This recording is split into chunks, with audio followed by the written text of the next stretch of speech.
Ez dibînim xewna te dîsa her roj di çavê min helbestek di dilê min tê jiyanê me te xweş e ji bin evî naxweş evî naxweş di nav hebûn bi çavê reş evî naxweş evî naxweş bi te jiyan biçarîne herkes evî naxweş evî naxweş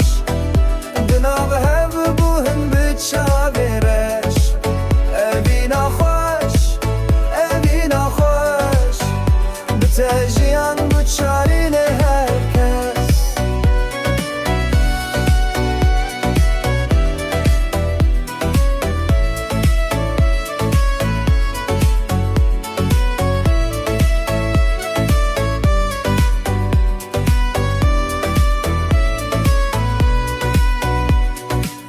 Li şevên tarî derdên dil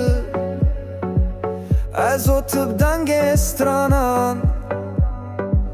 ji mehinên ku li gel dan tê bêhnê gulan şînên gil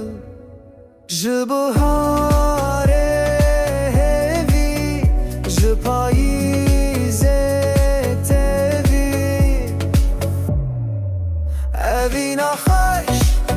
evî naxweş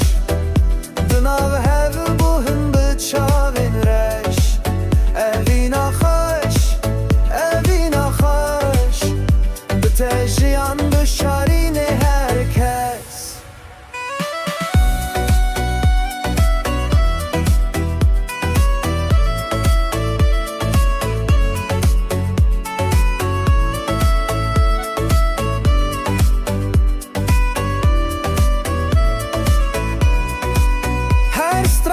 ser singê çiyayê di bîranînê tê navdayê li deriyê rûyê çavên te ji dengê dilê min em çûne çe evî naxweş evî naxweş di nav hebûn bi çavê